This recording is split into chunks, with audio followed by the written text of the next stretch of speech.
and welcome to the board meeting of the Greater Albany Public School Board. Please rise and join me in the Pledge of Allegiance.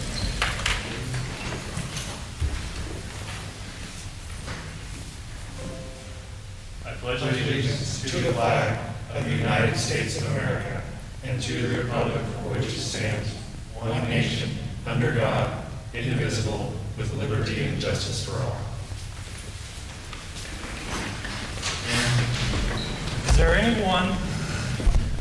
Is there anyone that requests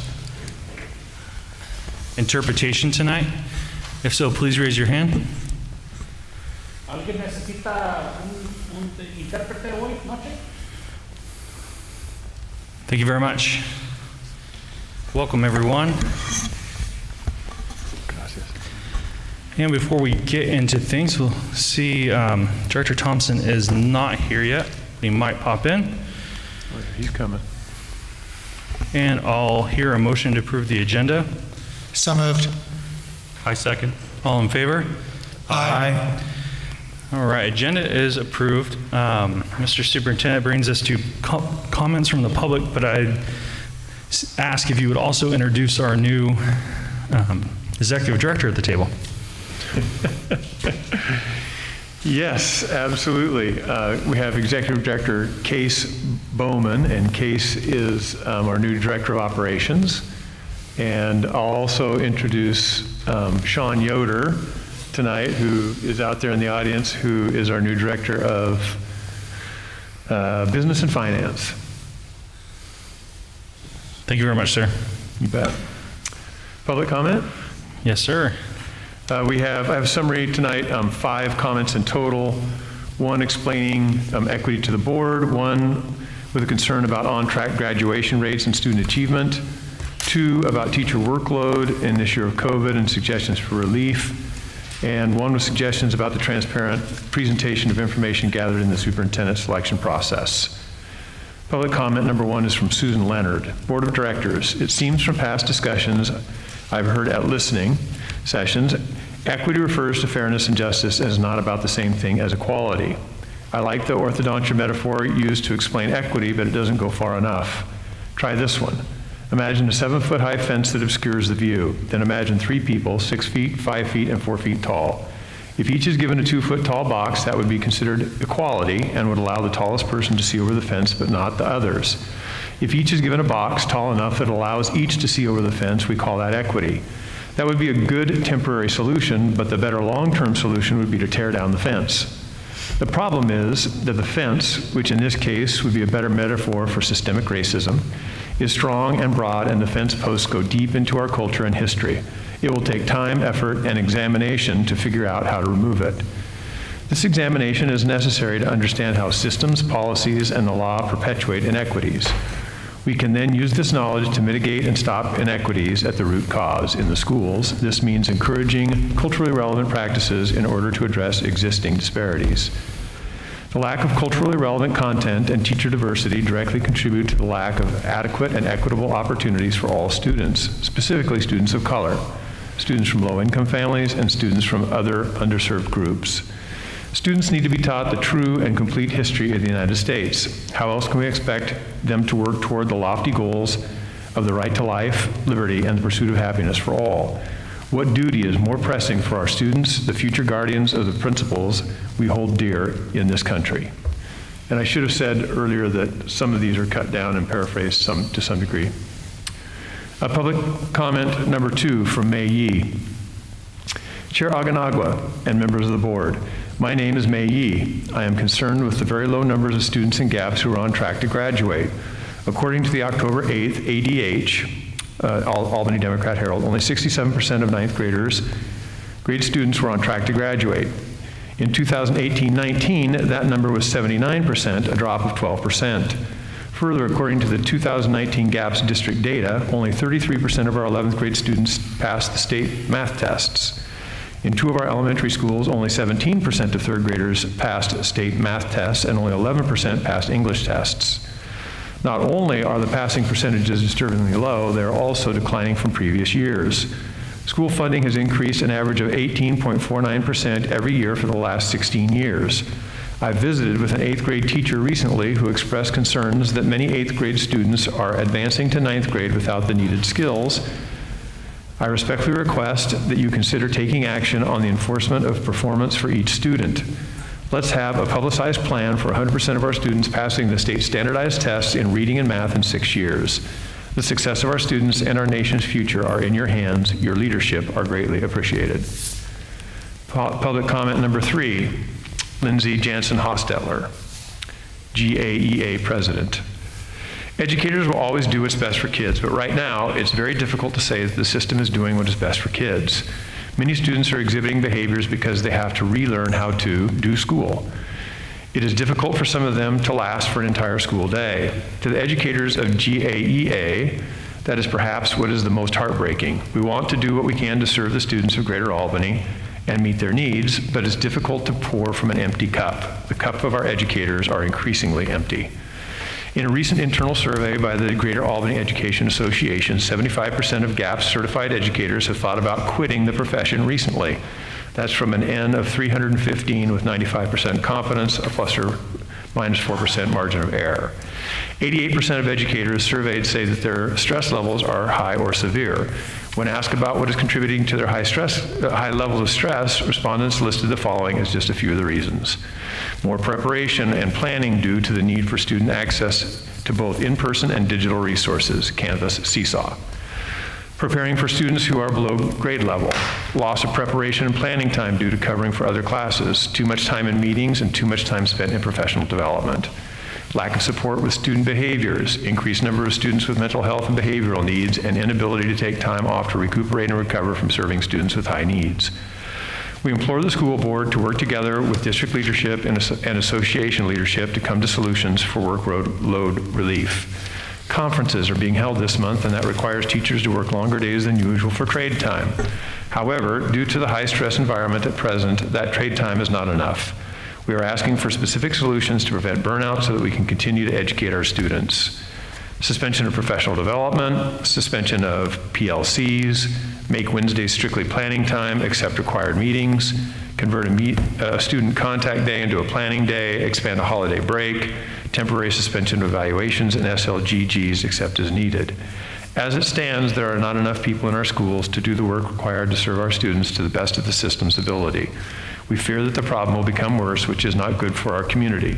Greater Albany is rightfully proud of its schools and the school system, but something has to change or that will no longer be the case.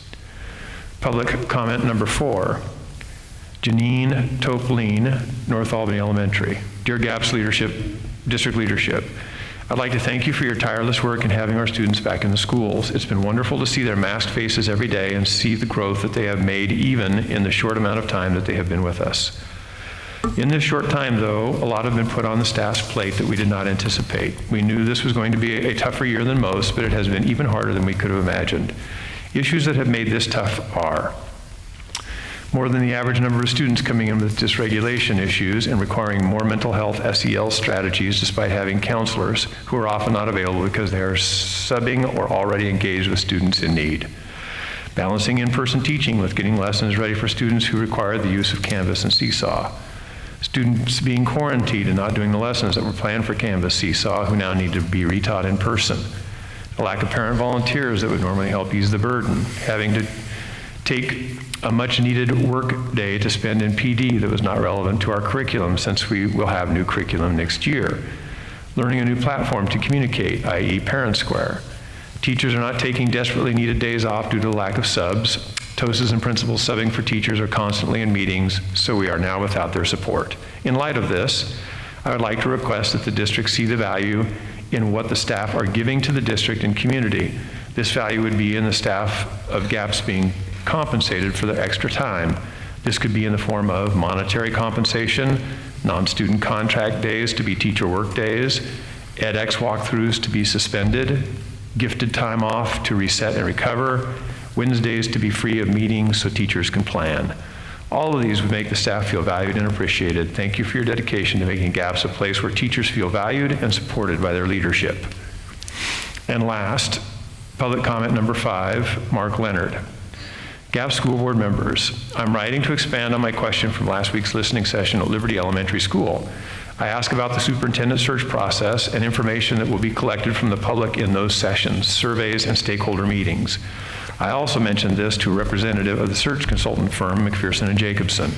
I would like to know how this data will be analyzed, publicized, and eventually formed into recommendations to the board for your use in forming decisions. I was told that this information would be on the GAP's web page. While that is certainly a public place to display information, it's an extremely vague answer. This superintendent search and replace process is coming at a very high cost. I do not know the full price tag to date, but we all know that it's much higher than had we not fired the previous superintendent, and only increasing. The 3 newest board directors all ran their campaigns calling for transparency and accountability, not to mention fiscal responsibility, and we have heard numerous claims of and calls for the same from you. I ask that you live up to these ideals now. I would like to formally request that the collected data and information be released to the public in fully disaggregated form. The stakeholder meetings are already somewhat demographically discrete, and I'm sure that the further important information is available through the data collection process. This is information vital to have and understand, and indeed the very point of gathering it in the first place. As Roger Nyquist is fond of pointing out, these are our funds being spent, and it is the community's children and future that are directly affected by this important decision. Thank you in advance for honoring your campaign promises. Thank you, Mr. Superintendent. I appreciate it. It's going to move us to board business E. E1 is Classified Appreciation Day, and Vice Chair Morse is going to read a proclamation. First, I'd like to read a little public comment myself. I know I've been getting a lot of emails from teachers, staff, parents. I just wanted to make a public comment about the amazing and tough work our district professionals are doing this year. This school year has been extra demanding due to the many current realities we face. COVID challenges, many students being behind academically due to the past 20 months of an extremely unique and challenging learning environment. Our students just not being as well disciplined in their behavior as normal. The staffing challenges that the district and many other organizations and businesses are currently experiencing. Our district staff is doing an amazing job during a very trying time with numerous hurdles to clear for the good of our youth. I want to say a very public thank you to all the professionals who keep our district running and helping our youth achieve success. Proclamation recognizing Classified Appreciation Day. Greater Albany Public Schools Board of Education, number 2021/22-4.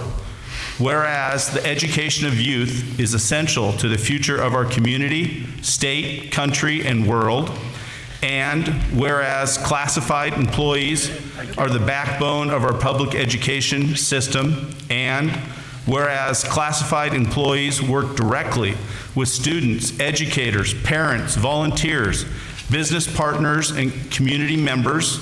And whereas classified employees support the smooth operation of offices, the safety and maintenance of buildings and property, and the safe transportation, healthy nutrition, and the direct instruction of students. And whereas our community depends upon and trusts classified employees to serve students. And whereas classified employees with their diverse talents and true dedication nurture students throughout their school years. Now, therefore, be it resolved that the Greater Albany Public Schools Board of Directors proclaims November 17th, 2021 to be Classified Appreciation Day.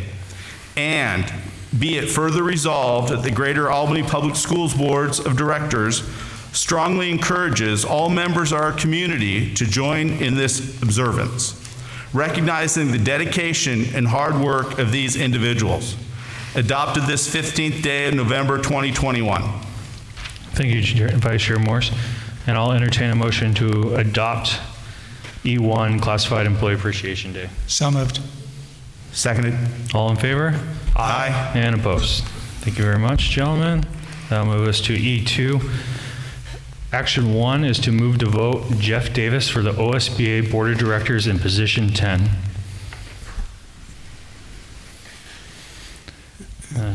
Who's Jeff Davis? Yeah, how's this work? I mean, obviously, we don't know much about these people. Sure. I can explain a little bit. sure. So attached is their nomination form and their resume.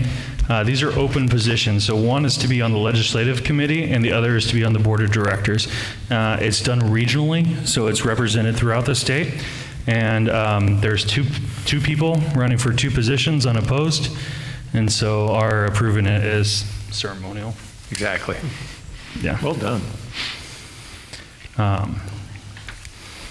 So I move to vote for Jeff Davis for the OSBA Board of Directors, position 10. I'll second it. All in favor? Aye. All opposed? And action item number 2 is to move to vote Sarah Finger McDonald for the OSBA Legislative Committee, position 10. I so move. I'll second. All in favor? Aye. Aye. And opposed? Thank you, gentlemen. All right. Director Morse and Director Thompson have the next as our Superintendent Search Committee interview team recommendation. Okay, so we have a interview team that's going to be comprised of 10 people. The Superintendent Search Committee has discussed this, tried to figure out a good grouping that selects from different clientele of our district. We first asked those who were on the search committee to be participants in this. We got 2 that wanted to do that, Miss Allison Eckert and Esperanza. So we have 2 of the 8, and the other 8 can be seen on this list of 10 of how we're going to do that. So this is our recommendation to the board of how we select these people.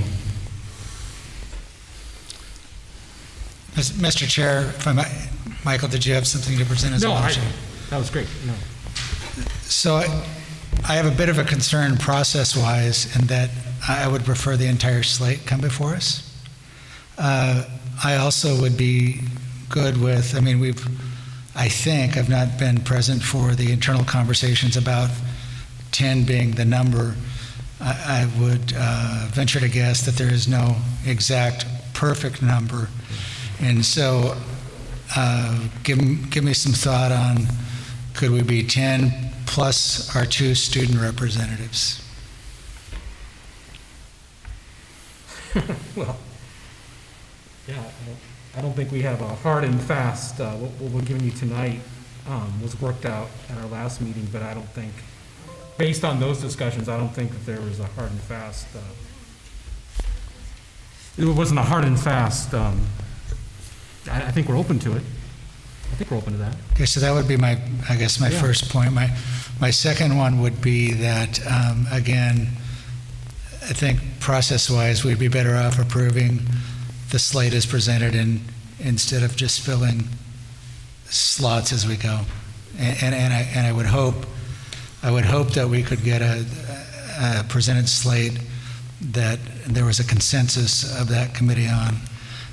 Because if not, I think then our next step would be to appoint a subcommittee of this group to go through those and do that, because the last thing I would want to do is debate individual names of people who are able and willing and highly qualified to serve, and we appreciate any willingness to volunteer at any level in any capacity. And then I guess my last question, and I'm sorry I may have cut you off, is will there be an application form online for any member of the public who wants to apply for this position? That's the next thing on here, the application form. I believe the window is just most of December when people can apply. I believe we bring it before the board, the names and numbers of the people, the 10 people or the 12 people at the first board meeting, and that's when it's approved, and you'll have the full slate then. Just a couple things. This agenda item and the next one are for discussion, just like y'all are having. So perfect, not for a vote to approve tonight. That would be at our board meeting, I think, on the 29th. That's going to come before you for that, to be put to a vote and adopted. So there's room for discussion and change if needed, certainly. And this one and the next one are both that same way. So I just wanted to make sure that that was understood by everybody. So as I'm reading this, the 1 through 10 that we're looking at tonight, you're just looking for a nod of our heads. This is kind of what the board wants, as in administrator, parent, business owner. We're looking for direction of whether or not we're going down the right path. I think you're giving us an update, right? Right. Yeah. So there's no vote required. Nope. No. So it seems like the question is 10 the right number or is 12 the right number? That should be known before it comes back on the 29th. Yep. Do you want to choose 2 members now on the list, or do you want to wait for a full slate? And are these the right representatives? Those are probably the 3 questions. Yes. Thank you very much for putting that clear. So the question, I mean, obviously we could have as large a group as we wanted with this. It's up to us. It's what is the most productive number of people to interview candidates. The other issue is, quite frankly, confidentiality. So if you are, for instance, the superintendent of ABC that lives right next to us, right? Do you want your name out there that you possibly are applying for this job if it's not highly likely you're going to get it? So as it stands right now, our idea is the interviews, we will have somewhere between 4 to 8 people that we interview with this selection team. Okay, that'll come from our stakeholder meetings and those 4 questions and the consultant's recommendations on who those people should be. Those people will be interviewed by the interview team. They won't rank them, but they'll push on to us the strengths and weaknesses of those candidates. Then the 5 board members will pick what we hope will be 2 semifinalists. Those semifinalists will come to our city, visit everyone. That will be the time that it's made public.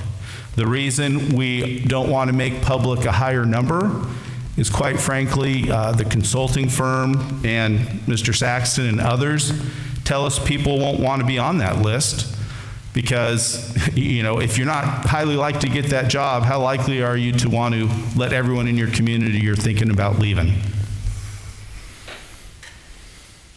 Just to reinforce that point, having been, I was superintendent in Sherwood, and I applied to be the superintendent in Tigard-Tualatin. And if Tigard-Tualatin had told me that I was going to be announced as one of 6, I would never have applied. There is a covenant that you have with your community when you're doing work as a superintendent, and I could not risk that they might think I would look someplace else. It even makes me feel just a little bit bad even today. And really and truly, and because it's such a great community. And I just wouldn't have done it. And if you're going to get people to apply, the idea of confidentiality is really important in the first phase. And then you've got to be willing to say, I'm a finalist, one of 2 it sounds like. And now my name's going to be out there, and that's the way it goes, and I've got a good shot at getting it. And if they're worth our consideration, they'll think that they're going to get it, right? And so I just think it's really important. The other part is, if you have, the bigger this committee gets, the more difficult it is to convince people it's going to be maintained as confidential. I will say to you all and to the community that it's incredibly important to keep things like this confidential for a whole bunch of different reasons. But if we're going to have good candidates apply for jobs in our district, they need to know that we're going to honor our word around confidentiality. And it's just really an important thing. So I'll leave it at that. Rob, is there a number on a committee like this that you've used before or a range that you find effective? Yeah, Director Wilson, great question. There are a lot of different schools of thought here. You could make this again, this is going to be a superintendent, right? So this is going to be somebody who's been an educator for a while. They're used to standing up in front of large groups of people and performing their job. And so, for the person, 10, 15, 25, 50, 100, People in the interview room, it doesn't matter. They're going to be a professional. They're going to be able to handle a crowd, or they should be able to, or they shouldn't be applying for the job, right? And we'll know that as they come forward. The question is, how well can the committee get a sense of who it is that they're talking to? What kind of a connection are you going to have? And I think when you get above about 10 or 12 people in a room, it's harder, especially when you're talking about a limited time frame here. You're probably talking an hour and a half or so. This isn't a group that's going to come together on a daily basis and create, deep relationships. But there's the committee people have got to get a sense of who this person is, and the person is going to be interviewing us too, right? I mean, it's a two-way street on this thing, and so having there be some kind of a quick opportunity to get to know one another is good. I've interviewed in front of 25. It's harder. It's weirder, but a better interview would be 10 to 12 people. Thank you. So if I might, I'll split the difference here, 10 versus 12. You, I think, coming into tonight, thought you would have a student representative plus 9. So continue with plus 9, but it would be 2 student representatives, which would be 11. Yep, we'll take that under advisement. I mean, one of the things I think is really important for everyone to also understand is when we get down to the semifinalists, those 2 individuals are going to come to our community, go meet with all the different groups. They're here for a whole day. So they're going to be standing tall in front of large groups getting to communicate. The other thing that I would say, and please, Michael, speak up if one of the reasons I'm real big on the idea of keeping this number low for this interview team is our past 2 superintendent searches, we had disappointingly low number of candidates, okay? We do not want that.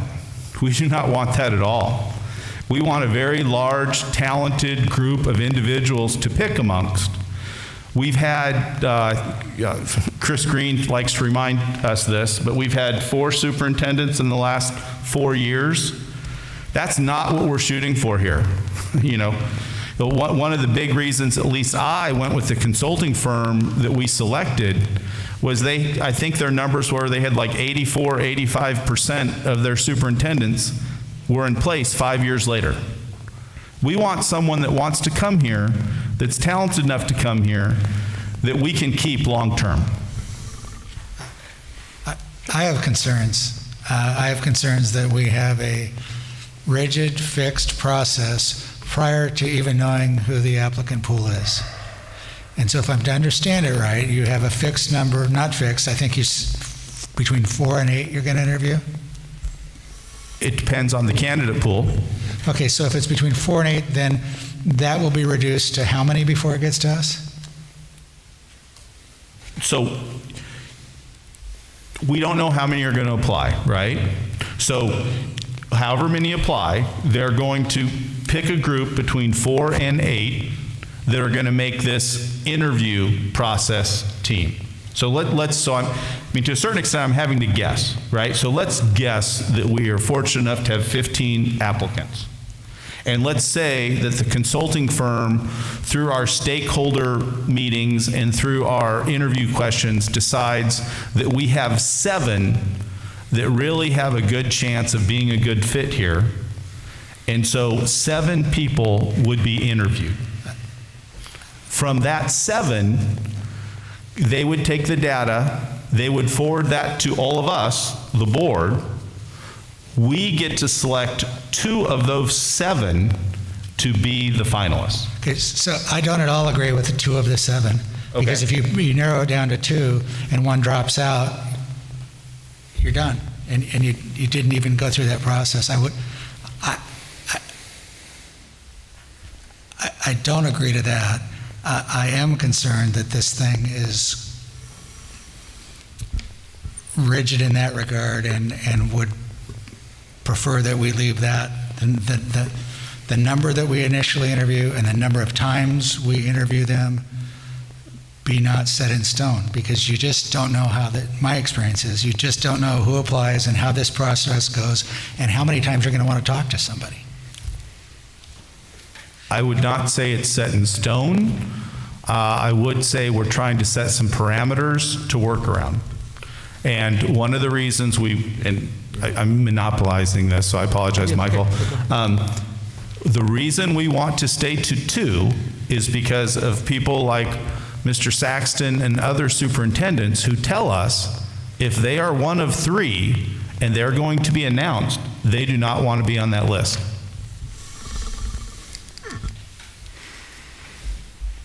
I do think that there's opportunity for the board to maneuver within that when you get to that point, right? I think this is what the plan is, and that there's some room to make that work. And so if you got there and you had a conversation and you wanted to have 3, you can have 3. You need to communicate that to the candidates, and they need to understand that that's how that's going to move forward. I also think there's opportunity to, work with the candidates about where they are in the process as you move along. So how many people are going to be on this particular document, like who's going to be on this search team? It sounds like there's discussion about a potential of 11 or 10, and so we'll bring this back at the 29th. You'll adopt it on the 29th. People will have an opportunity to apply, and then at the first board meeting in January, the slate will be presented for your consideration, as I understand it. Can you explain the announcement process to me? Because we don't have to technically announce until we actually hire somebody. We don't have to announce who we're interviewing. I'll let the 2 committee members speak to that. Do you want to do that? No, you can go ahead. So, once we bring candidates into our town to meet with the district people, we don't control who knows that. So if they meet with teachers, if they meet with district staff, if they meet with the Chamber of Commerce, they meet with, we're not going to control that message any longer. That will get out. In the day of Facebook and Twittering and tweeting and all the rest, we're not going to control that. But that's my opinion. If I might, let me go back to one of the public comments we got at the listing session. I guess it's a public records question. By somebody making application for this position, is that document a matter of public record, or is it exempt?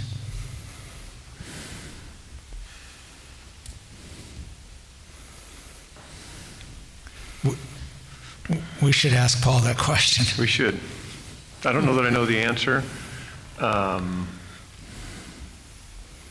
I know that in other processes in other districts, those things have not been disclosed successfully. So if that's the case, we'd have to figure out how that works. Well, let's just know on the front end, Yep. right? And Good question, and we'll figure that out. Well, it's a good issue raised. Yep.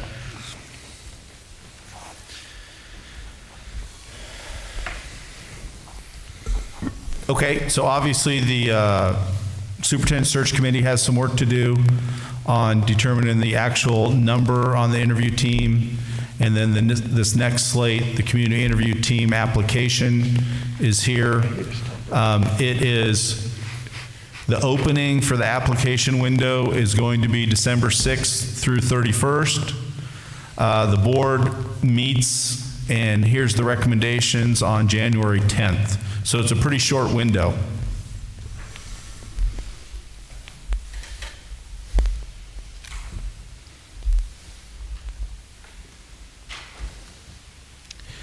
All right, is that everything, gentlemen?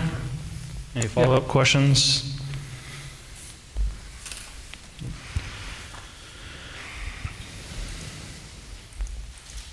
We'll move on to E4, which is also Mr. Morris and Mr. Thompson. Well, I think Vice Chair Morse covered that when he talked about the application and the confidentiality agreement here just a second ago. Okay. And number F, Mr. Superintendent, your update. Thank you. A couple things tonight. I want to make sure, I sort of introduced him at the beginning, but I'll do it again anyway. I want to introduce Sean Yoder. Sean is out here in the audience. Hey, Sean, you can wave for people. Sean started last Monday as our new Director of Business and Finance, and he comes to us from HMK Construction. And before that, he was the business manager for the Dayton School District, and I'm really pleased and relieved, actually, that he's on board with this, so welcome, Sean. Also, Case Bowman. Case is our new Director of Operations. This is his first day, lucky day, get to come to a board meeting tonight. He comes to us from a company named PMIC, where he served as the general manager, overseeing all operations, administration, and lab functions. Before that, Case was with a small group working on camera-based motion tracking, specifically for medical engineering and entertainment applications. And the small company quickly became the industry's largest doing that kind of work in the world. We also, not here tonight, but joining us on the 29th of this month is Michelle Steinhabel. Michelle is our new Director of Communications, and she comes to us from Western University of Health Sciences in Lebanon. She served as the university's Manager of Community and Governmental Relations, but grew in her career before that as editor of the Lebanon Express newspaper. And we're really excited to have her on board as well, and think she's going to be great. It'll be really good to have everybody on board and round out our team at the district office, and I'm looking forward to the look and feel and experience of that. We've had a couple listening sessions since our last board meeting. Last Tuesday night, we were at Liberty Elementary, and there were two primary points of input. One on behavior at our middle schools, this was last week, and the other one on grading practices at the middle schools. We had several different public comments tonight. There was one about concerns about the workload that our educators are experiencing in the district. There was one about equity and the metaphor of the fence. And there was one other discussion about, now I got to look at my notes because, I'm a little off. I'll get that, thanks. Just about, respecting deeper design, multiple perspectives as part of the district. And there was another one about the benefits of EDI training and appreciation for some of the work that the board and the district have underway. So just to cover those, and then make a mess of my papers. But there were two other things I wanted to talk about tonight, just two more. One of them is just, we're living and we're working in really extraordinary times right now. We've never seen anything like what we have right now in our state and nation, in our city and in our schools, and that includes right here in Albany. And the realities of what that means on the ground in our schools and our classrooms is substantial. Since the start of the school year here in Albany, everybody's really stepped up. Our classified, our teachers, our administrators, parents and kids have done a remarkable job at keeping students in school and delivering a quality educational experience. But that's only happened with an extreme amount of effort. And over the past weeks, we've clearly heard from district staff that they're reaching or have reached the limits of their endurance. And, in short, they're pretty worn out. As a district, I think we need to recognize and go back to work attempting to find some points of relief for our staff.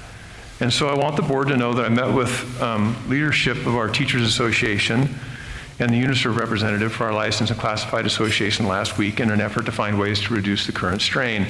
And we talked about potential solutions, and we started to work on determining what we can do, and I'm really hopeful we can quickly find and implement solutions that can really help.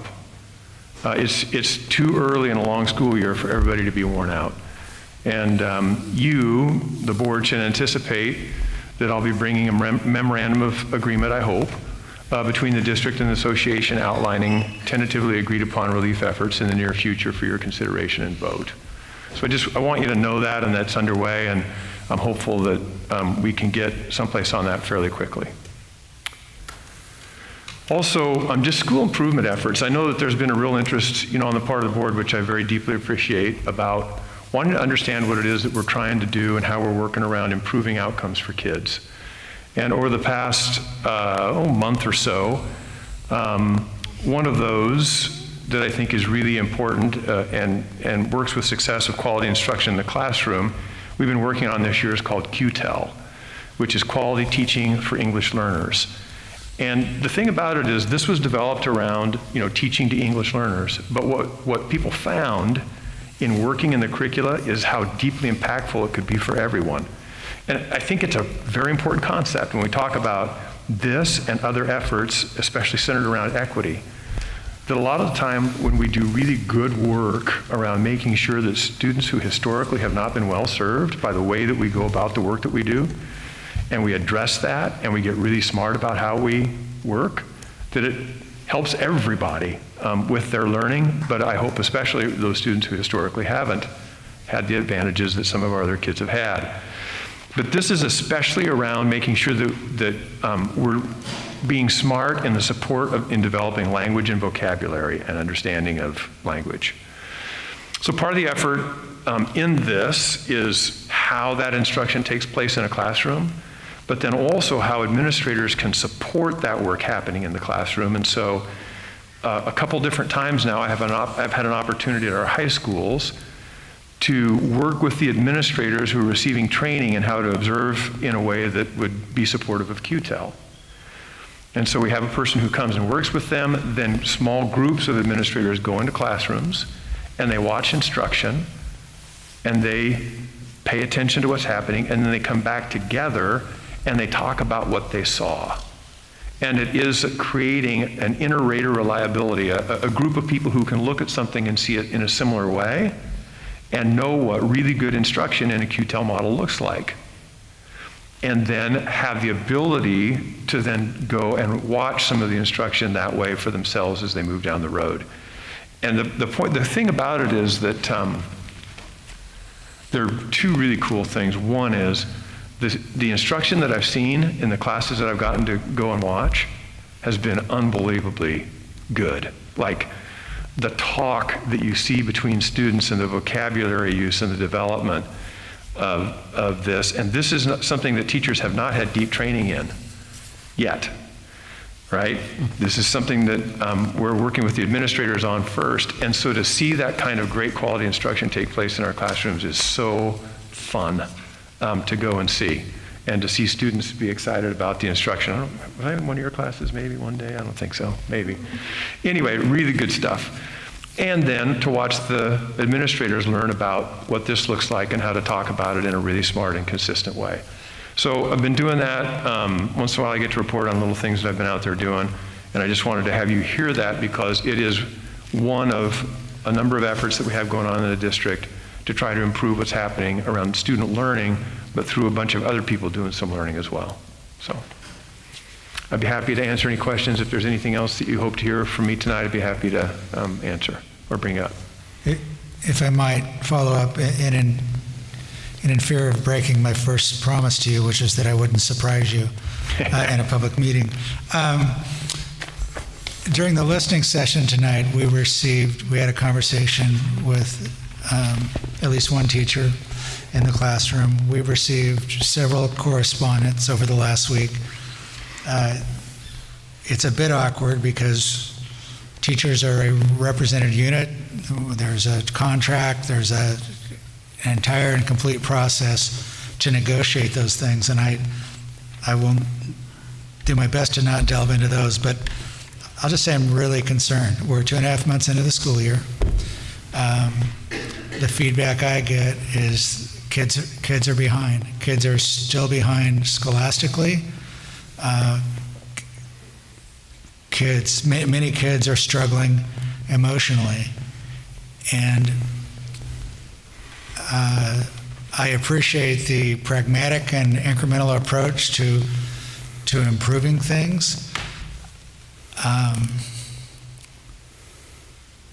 Are there outside-the-box solutions we should be having that would, in theory, allow us to transform the tone and the climate in short order?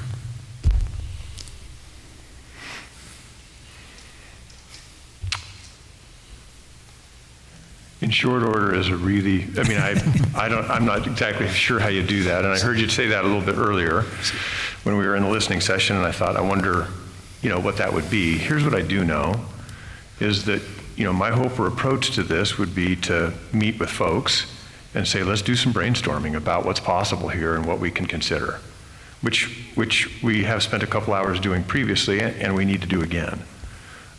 We don't have an agreement on anything at this point in time, and so it gives us opportunity to do that again.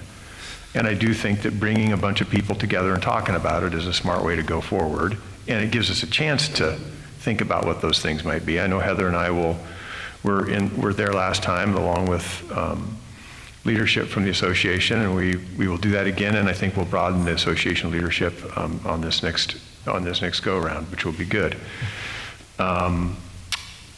And beyond that, I don't know that I have a great answer for you, except to say that we're working on it and trying to find some solutions. And just my observation, my feeling is that without some additional space, because we need to, in a perfect world, reduce some class sizes for the kids who are struggling the most. Without additional space, and without some additional teachers, which are not available probably anywhere on the planet, we're not going to transform over Christmas break how we do things and come back the first of the year and everybody's magically going to be caught up. There are other places in our community that probably have capacity or classroom space, that partners that we could talk to. I have no idea how we would increase the number of educators we had, but we got $9 million left from the federal government to bring people back up to grade, and I think it's 9 million. Is that the number? Yes, okay. Okay. There's a lot of ways to count it, but okay. And so we won't get the chance again to be this first year back from COVID, even though we're not completely back. And my feeling is we should throw everything we have at it. And just throwing money at it without having faculty or space is not good. But I really would like to look at those two things. Thank you. There are a few things we have going. I talked earlier about the substitute pool that we've worked to put together, and I know that our HR department actually has had a lot of forethought in that, and we're not completely staffed up in it, but we have brought in substitutes at each school that are permanent substitutes, just to make it the easiest description of it, so that when we have people that are out, we've got substitutes, which sounds like a silly thing, but the number of substitutes that are available out there in the world is finite and is actually too small right now, and so we're trying to monopolize those, and I'm sure that once other districts see us doing that, they may decide they want to do that too. We're trying to be ahead of them so that we can be smarter about that work. I do think that there are other ways that we can talk about minimizing what we do. For example, I was just talking about Qtel. Right? And right now we're working pretty hard on Qtel with our administrators and a little bit with teachers, but not very deeply. There are some other things that I think people need to remember that we've done. And controversial though it may be, I can't help but say, I wonder what it would be like right now for our high school teachers if we had created a common schedule at our two high schools, where everybody was having to work in a new schedule this year along with everything else. The fact that we made that decision to not do that, I think, has been really, really helpful in diminishing what otherwise, it's not perfect now, right? But otherwise what we might be experiencing had we not made that decision, as an example, because that would have been an incredible workload to shoulder. We, have looked at professional development days and grading days at the elementary level. At our last, we were supposed to have a half grading day and a half PD day. And we made it a half grading day, and then we gave people time to have the rest of it be a planning day instead of a professional development day. And so there are things that we can do that are like that in the upcoming school year to try to minimize and give teachers and our classified employees as much time as they can to do other parts of their work as opposed to where they are. We also have to be a little bit careful not to lose. When we make an investment in professional development, completely stopping that professional development in something that has created a momentum is a loss of something that was difficult to begin or to gain or to create momentum around. And so there are some things that we could say, let's not start that new, or let's stop this because we don't think it's our best ROI. And there are a few things we may say, we got to do this, right? We've been working on this. We're 3/4 of the way through it. A little bit more will get us there. And so there are some cautions there, but where we can back up from that, I think we should.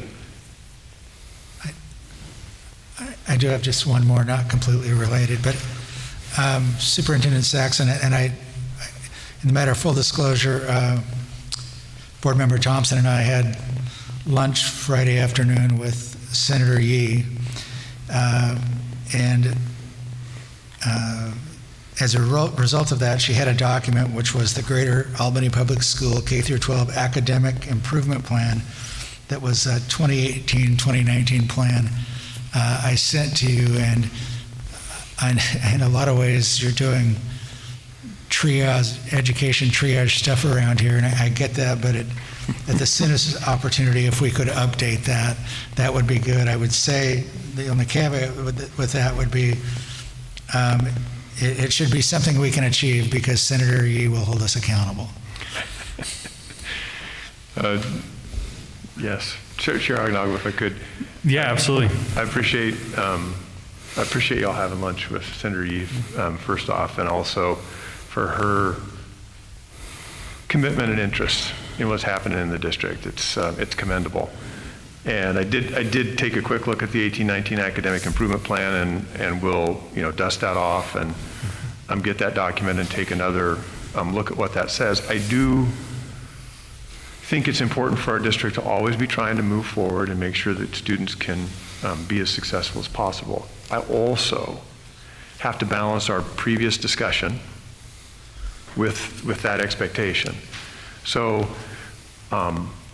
it's really hard to balance the idea of this work that needs to happen for us to improve and professional development, and the idea of balancing workload at the same time.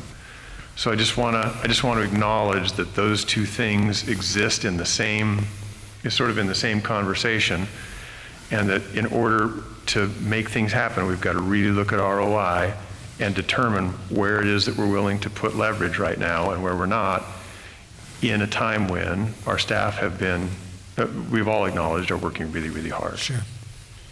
Thank you. That moves us into board liaison reports.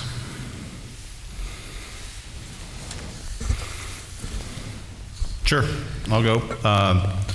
Park and Rec, between School of Meadow Ridge and Timber Ridge, they have a 1.8 acre park that they're proposing, and they think they're going to be able to get started on that either this year or next year. Really, it depends on the supply chain, which is causing all different kinds of problems for everybody. Our community pool is going through an ADA transition. The community pool also says they have some challenges with swim teams and things like water safety, which is taught to the elementary. So that's kind of interesting. From the YMCA, they have got their build complete for their second early learning center, and they're ready to open up. They have a list of 50 kids that want to be in the early learning center. They're having the same issues that all the rest of us are. They can't find staff to man the early learning center. So that's too bad, because that would be fantastic.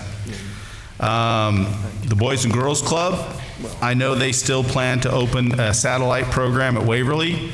Their big challenges are the same as the YMCA, to staff it, right? Kind of a recurring theme here is that, we'd love more teachers, we'd love more counselors, we'd love more early learning staff and staff for a Boys and Girls Club, but they're not in existence right now. Church Thompson?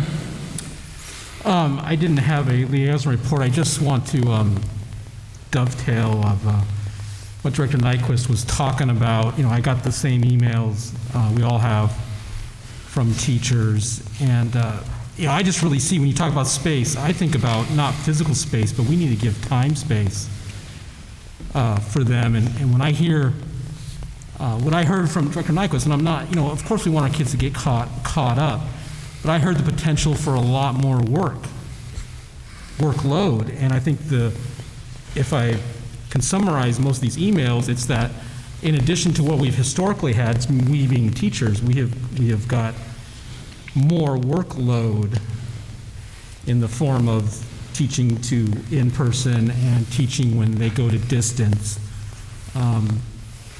So I think the caught up part is going to be an ongoing issue, and I want to give them space. I hope something can be worked out. It sounds that the administration is working with the associations, and I hope they come up with something.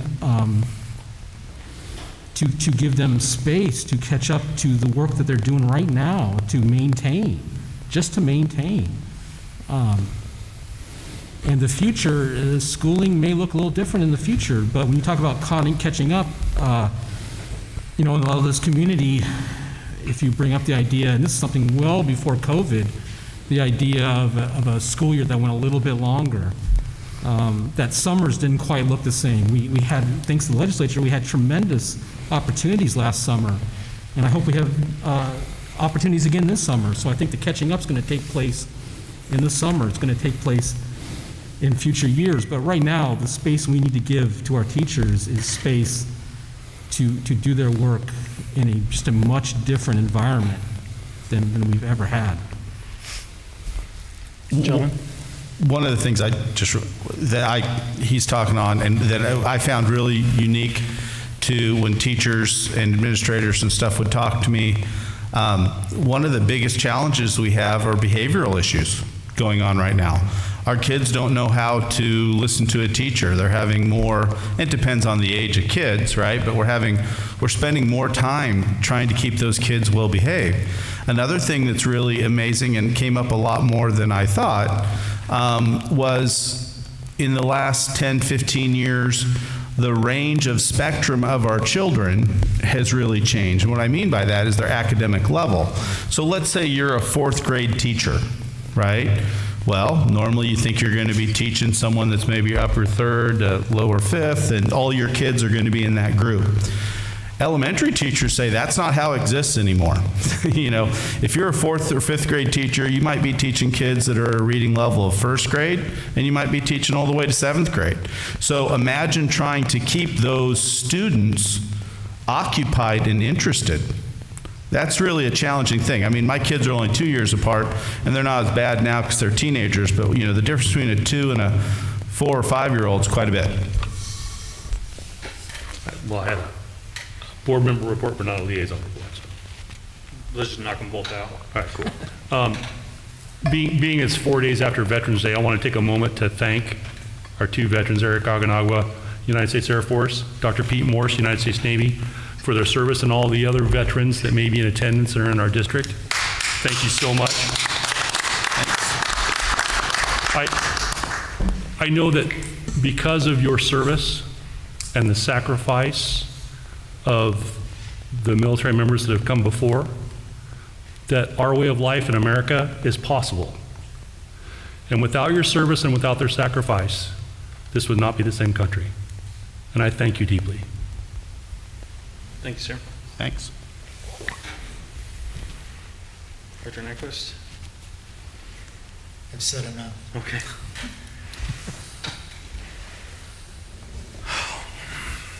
I've received quite a few emails from staff, and I like to call it the day in the life of a teacher. About 2 years ago, we had a report that came to us in between a year and 2 years ago that told us we had twice the amount of classroom assistants than the Hillsborough School District, a comparable school district. But the report doesn't make much sense to me. If the need is there, we need to fill it. If we need more assistance, then we need more assistance. If we need more behavior specialists, we need more behavior specialists. God knows we need more bus drivers.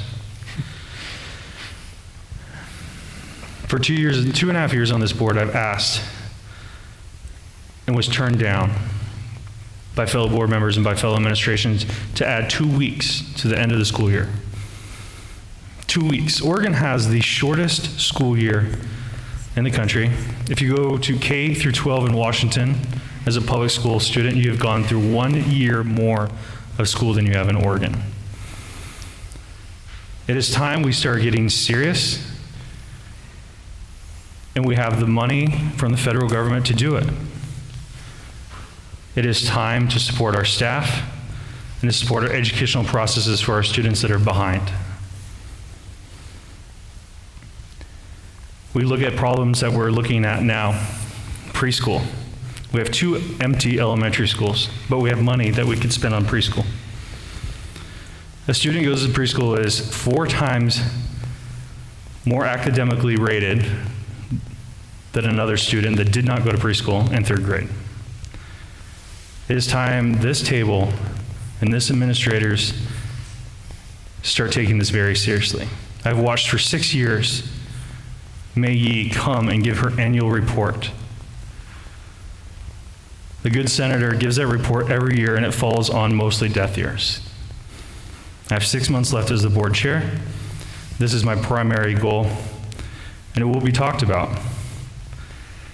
I do appreciate both of our unions and all of our staff. I understand you're tired. Your board wants to help you. 2 years ago, we had reports from every principal in the school district, and my question to them was, if the board could do something right now, if we could flip a switch and give you something, what would it be? And it was a counselor. We've achieved that goal. There's a counselor at every elementary school now, or roughly. It's a Division 22 requirement. This district has continuously shooken off Division 22 requirements and looked the other way. Division 22 requirements are political, but they are a basis for education. I want to thank everyone for their time and let you know that the board of directors in Albany takes this matter very seriously and is committed to spending the next 6 months to hire a new superintendent and to improve working environment for our employees and improve the educational outcome for our students. Thank you, and that moves us to G3, our student board member reports.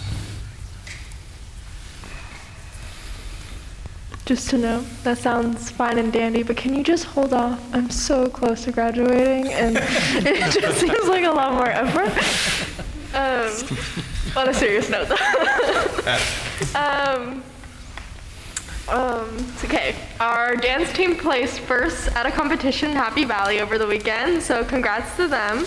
And where am I? Okay, our football boys and soccer and volleyball all made it to playoffs this year. Cross country went to state. Boys placed third in state and won a trophy. Highest finish for cross country in our school history. Cross country boys and girls both got honored for academic excellence as well. OSAA honored the top 10 teams with the highest GPA average. Girls got 8th with an average GPA of 3.75, and boys got 6th with an average of 3.76. Our speech and debate team has also been honored as a part of a prestigious 100-point group. Some notes off conferences this year, since they were all virtual. We had some families say that they preferred this online method over the booths in the cafeteria way, and here are the key points as to why. Communication was way more organized and open, more private settings. Teachers seemed more prepared and ready to talk with about our students, as well as translators had more organization. Time. The flow worked really well. Didn't have to wait in line for about an hour to get to meet with the teacher, and plenty of time to log in for the next meeting. Availability. They were able to meet with all their teachers at the time slot that was ready and reserved for them, and not just to hope that they would be able to talk to them. They are talking about, like, at least parents are hoping that maybe for years to come there could be a in-person and both a virtual meeting for them to choose. And that is about all I have. All right, thank you. I also had some things to share about our fall sports at West Albany. So our girls volleyball team got first in state, which was really exciting. Also got first in state for men's water polo over the weekend, and our women's water polo team placed fourth. And then a couple individuals who did some outstanding work in sports. Avery Dodd is a junior at West Albany who placed first at the Oregon Cheerleading Coaches Association, kind of state competition. I'm not exactly sure what the nature of it is, but just really great work. And then Megumi Ludlow is a senior who qualified as an individual for the state cross-country meet and ran an 18:53 to place second overall, so that was really exciting. And then our football team this Friday will be heading to we're playing Silverton in the semifinals. I think the game will be in McMinnville, so that's also exciting.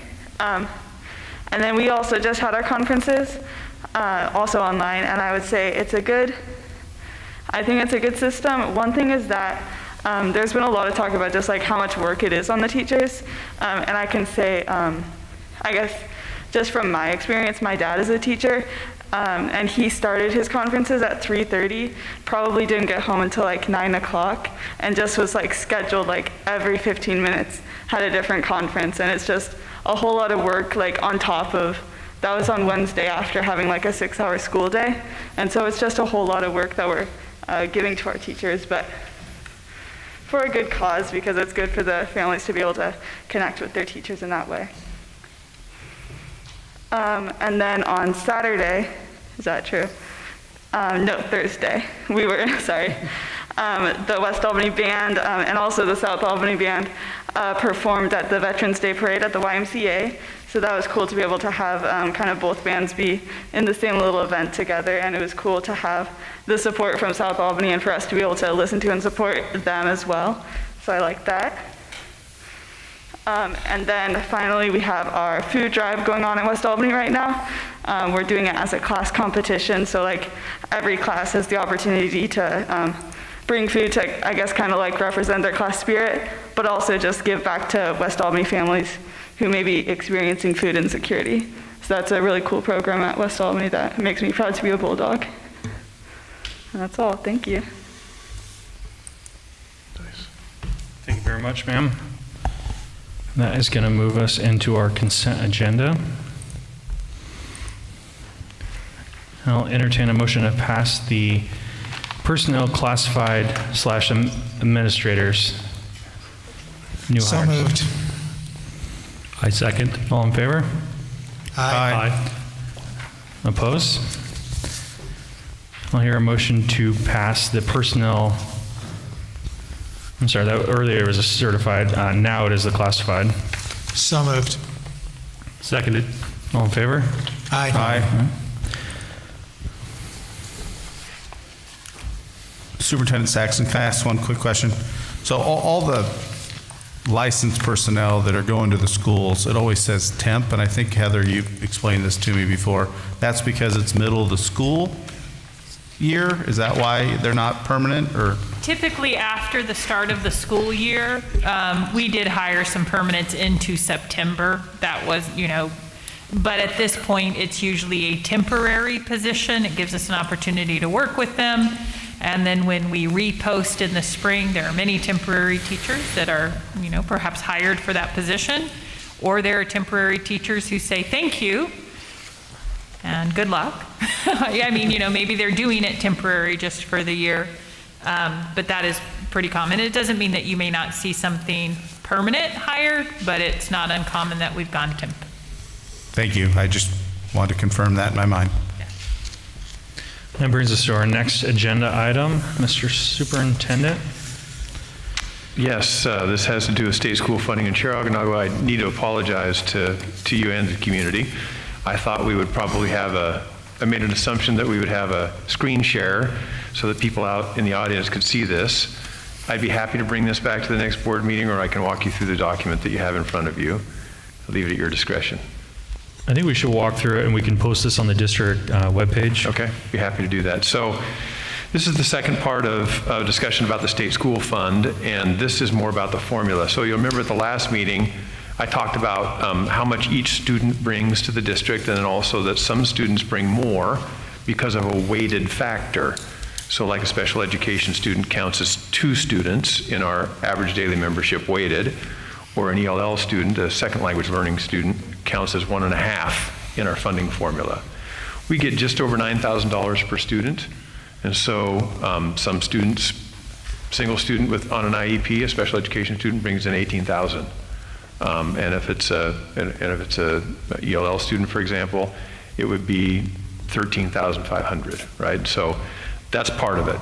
The next part of it is how the actual revenue pieces work. And so in the upper left-hand corner, you'll see that this has 21-22 local revenue, and then it has a list of revenue sources. The first is local property taxes, which generate $26,500,000 for the district.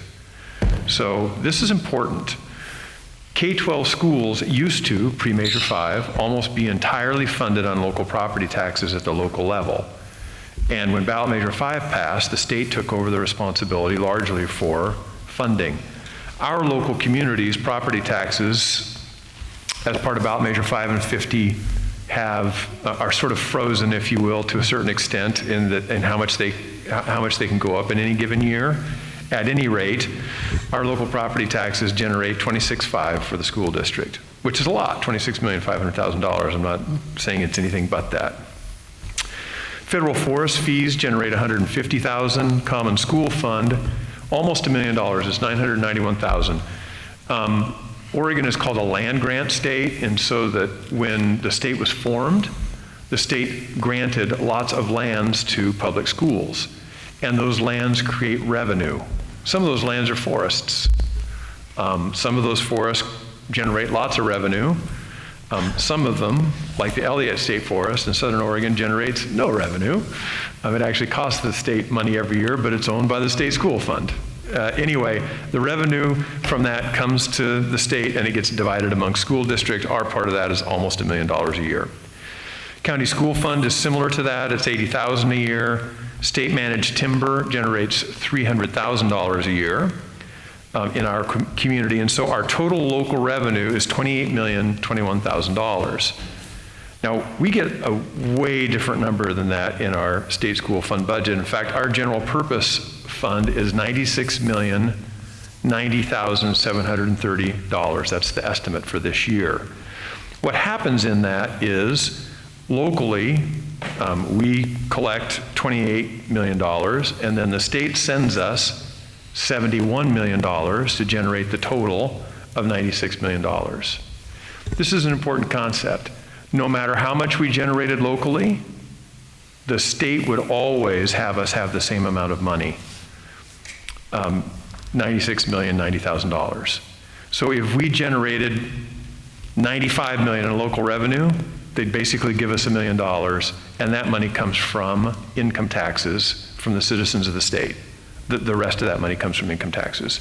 If locally we generated $1 million, the state would send us $95 million, right? And so it's held as an offset. There are 5 districts in the state that actually generate more local revenue than the state would give them by the state funding formula.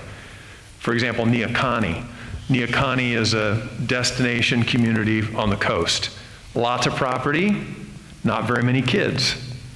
And so they have a huge property tax base that they collect money on that actually generates about 3 times what the state would give them. And so they get to keep that. They don't give it back because it's local property tax revenue. Or Jewel has a huge federal timber revenue.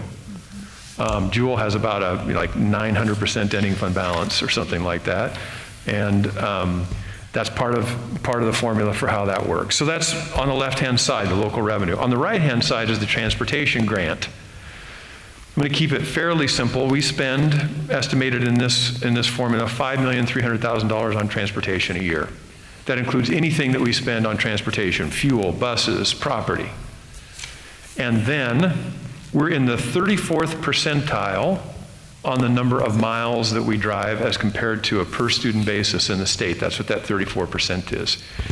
And as being in the 34th percentile, the state, if you're anywhere from the 0 percentile to the 90th percentile, the state reimburses you 70% of anything you spend in transportation. So we spend $5,300,000. The state gives us back $3,710,000. When you get ready to cut the budget, if that ever happens in this, it's an important thing for you to remember. If we have somebody who's a mechanic who works on our buses, and we pay that person, I'm just going to make up a number, $50,000 a year, I hope, well, $50,000 a year, I'll not editorialize, and we decided we were going to cut that position, we would actually get a 70% reimbursement for that position. The state would give us $35,000 to fund that. We'd be saving $15,000 and losing a mechanic. It doesn't make a lot of sense, right? So knowing how this formula works is important as you think about how the budget goes together and things that you think about when it comes to the funding. If you leave those, in the bottom left-hand corner of the box that says local revenue, you'll see 21-22 experience adjustment. In the formula, the state says that the average teacher experience for a teacher in the state of Oregon is 12.18 years. The average teacher experience in Albany, how many years a teacher's been teaching, is 11.14 years. So we have a differential of minus 1.04 years of experience less on average in our teachers than do teachers in the state. And because in pay scales that districts typically have, the more experienced teachers get paid more, the district deducts money from your formula based on how many years less experience your teachers have. So they take $25 per student for every year that you're below the average teacher experience factor. And so we have roughly 10,000 students by weight, take 20, multiply that by 25, and that's what we lose, $250,000 roughly, as part of that formula adjustment. Okay, next box down below those, the 21-22 extended ADMW, that is that if you have declining enrollment, you get to count whatever is highest, the previous year's enrollment or this year's enrollment. Our previous year's enrollment by ADMW was 10,558 students, the number in the middle of the page. Our estimate this year is 10,826 students. They're going to pay us for that number. If we'd gone down, if we only estimated we were going to have 10,000 students this year, they still would have paid us as if we had 10,558. It's part of the formula because it reduces the drop if districts have declining enrollment, which the majority of districts in the state of Oregon have.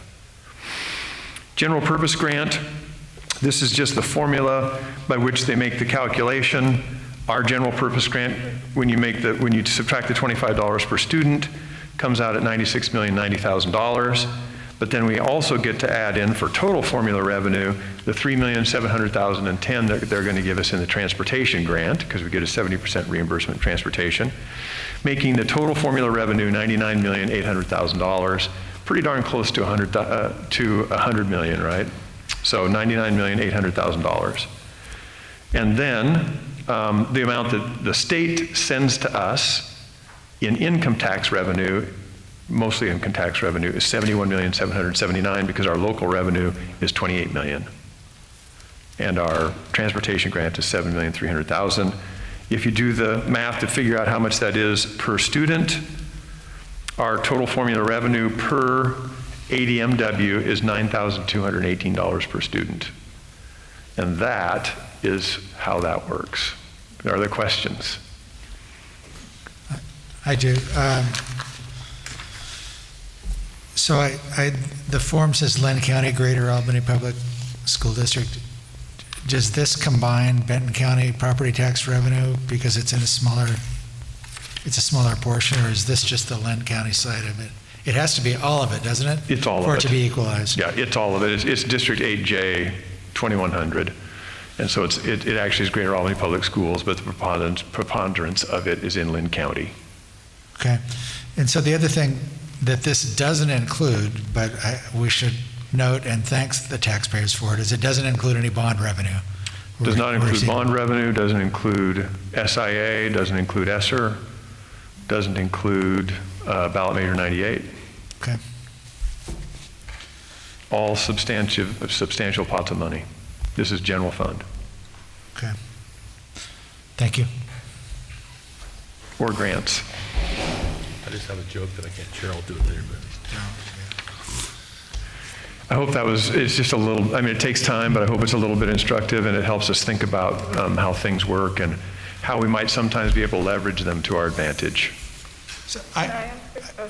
Go ahead. I was wondering if I could ask a question. Please. I was just wondering, do the property tax, the revenue from the property taxes, does that go to the district as a whole? Or are there like certain schools that get more resources because they might have different property revenue like levels in their area? Correct. No, the property taxes are collected within our district boundaries and then they come directly to the district. We hold those funds and then the state, when they find out how much we've got, sends us the remainder to match to these numbers. So no, it's not by school, it's not by revenue by school. We collect the total, and then we create a budget to figure out how to spend it across all the schools in the district. So here's one. This is Stump the Superintendent segment. So how do you address the non-collected? When does that come through, and does the state peel that back as well? The non-collected being, for every dollar billed in property tax revenue, only, 97% of it is paid on time, when due, all those things? Really good question. This is a 98% certain answer. So I have to qualify it just a little bit.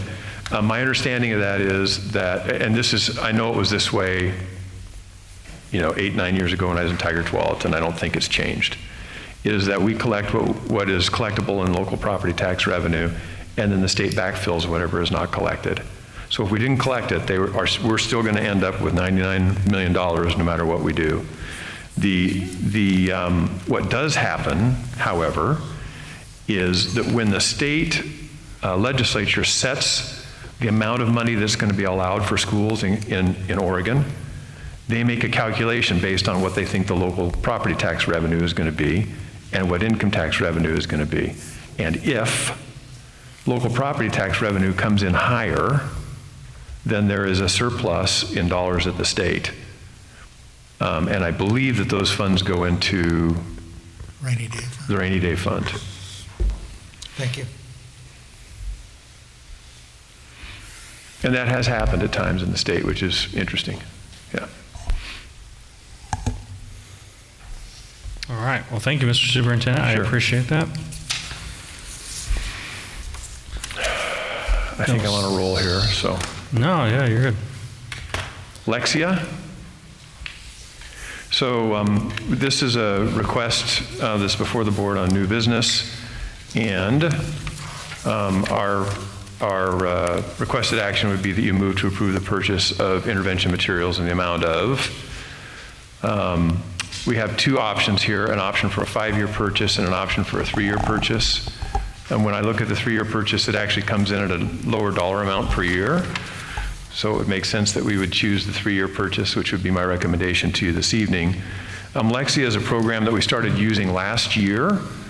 We got a taste of it for free in some places, and then schools liked it and they began to use their Title I funds to make this purchase. It's used K-8, and it is a software. It's a pacing that students are on, and it is a way that we believe that we can substantially help students catch up in their where they are with reading, both K through 8. It's a program that teachers have supported and liked and wanted to have to use for kids. We do think it does a really nice job of catching up. My own sort of testimonial on this would be this wasn't something that I brought forward to the board, but it is something that I've used previously in a district that we found really effective. And so I'm excited to see it here as an option for our kids, and we would be using ESSER funds to make this purchase, which is exactly what those funds are intended for. And I think that we'll see really good results with this opportunity. So I would just ask the board to support a 3-year purchase of intervention materials in the amount of $309,085.94. I would move approval as recommended. I'll second. All in favor, say aye. Aye. And opposed? Thank you, Mr. Superintendent. And we'll move on to the SIA Plan Report. Yes, thank you. SIA Plan Report, this is a report that we send into the state that the board technically needs to adopt. And so this, again, is just a report for that. You'll see in this report that we took in $7,033,083 in SIA investments over this year, and that the intent of the grant was to provide funding to assist in students meeting mental behavior health needs, increasing academic achievement, and reducing academic disparities for students from racial or ethnic groups that historically have experienced academic disparities, including students with disabilities, English language learners, economically disadvantaged, students who are homeless, and students who are foster children. And the terms of this grant expire June 30, 2022. As was talked about earlier tonight in our listening session, There was a really robust engagement of the community that was required by the state and is really smart work on the behalf of districts to think about when you get new resources like this that are intended for specific purposes, that you should get feedback from your community, which includes your educators and parents and historically disadvantaged populations about what you should do with the resource. Our district chose strategies that would create a culture of safety and respect for all students and adults that support social, emotional, and physical well-being that's critical to academic success. Also, second was that every school and all systems analyze, review, and disaggregate data with an equity lens on a regular basis.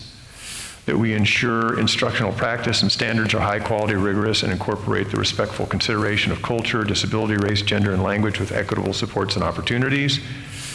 Number 4, to increase opportunities for students to feel connected to school through activities, extension, and support of adults. And number 5, increase academic instruction. And some of the following on this form are what we have funded, things like middle school behavioral deans, which is around culture and safety and respect.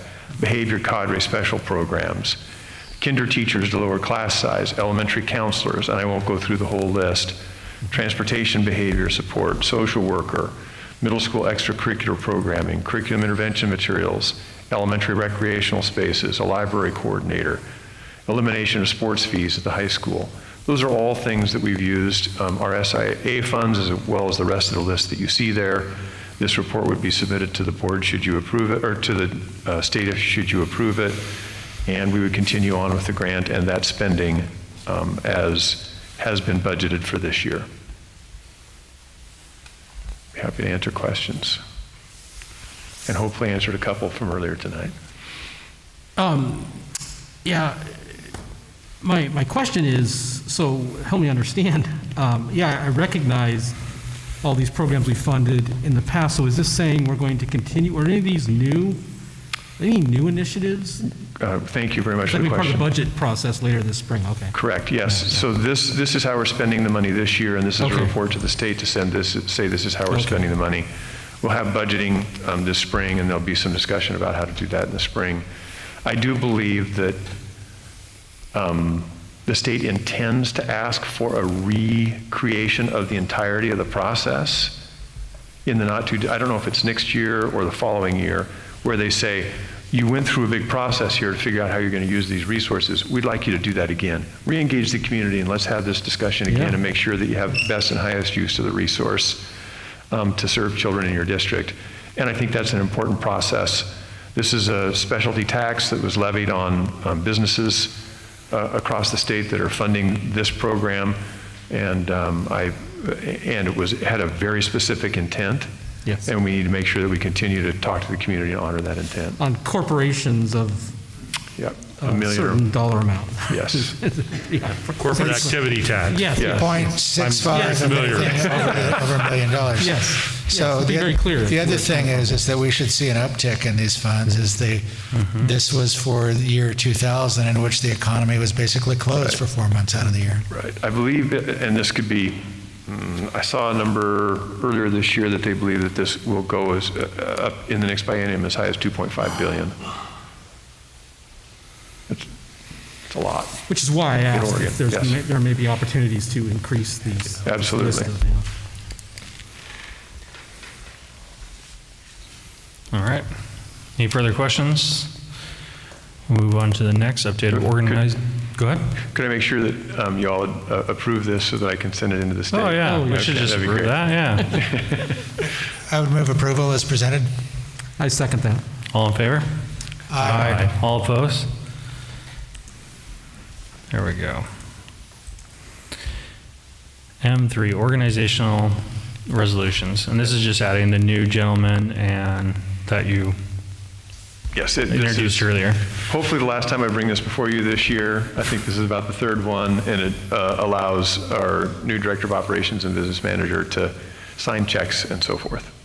I would move approval as presented. I second. All in favor? Aye. All opposed? M4, Mr. Superintendent. Yes, this would be a request before the board to delay the English language arts textbook adoption and process of that adoption at the high school level for 1 year. The workload that goes into doing this and making this selection is substantial. And in reviewing early in the year, the workload that some of our high school teachers were going to have in this kind of school improvement effort, it was also substantial. This is one that we can take off of their plate and still move forward. A year from now, we have the resource to make the purchase. It's not about that. It's about the work to get this done, and that what we have is good for now, and we can make this choice a year from now. So my recommendation would be that we suspend this selection for 1 year. And having you adopt this allows me to send this waiver to the state so that they grant that. So this is an action item? Yes. Yeah. I would move we suspend as recommended. I'd second. All in favor? Aye. All opposed? All right, Mr. Superintendent, M5. Yes, thank you. This one is a little more complex, and it's going to take me a couple of minutes. So this is a Greater Albany Education Association class size appeal. This is a first for me in my career. I've not seen this before, but in our contract, which is part of your board book, Article 18C talks about class size policy committee, and remedy if class sizes are different than K2, 27 students, kindergarten through grade 2, 27 students, grades 3 through 5, 31 or more students. And those are the two sizes that are relevant to this conversation, the two elementary class sizes. So again, K2 is 27, 3-5 is 31 or more. I do think it's important to point out that in the agreement and in policy, these are staffing allocations, not class size caps, which are two fairly different things. This is how we think about how we allocate staff to a school, not saying it can't be bigger than this. It is that this is how staff get allocated. Then also in your packet, you'll see the board policy, IHB, and it is about class size, and it talks about implementation of our agreement and our class size appeals procedure, which is board policy IHBAR. I'll walk through all of that, but I want to make you aware of it. And then also there is a form contained in your packet in IHBAR, which is the class overload intervention request, which gives detail to the forms that would be, and the process that would be filled out should there be class sizes that are larger than those that I indicated. And so with that, that kind of gives you some background, and now for more specifics. We this year have a program that is called Remote Instructional Model, RIM. Last year, it was called Comprehensive Distance Learning, CDL. Those two things are the same, but the Oregon Department of Education never likes to call the same thing the same 2 years in a row. If you don't have a new name for it, it just can't be something that's special. And so this year we have Remote Instructional Model. Most of our kids, as you know, are back in school.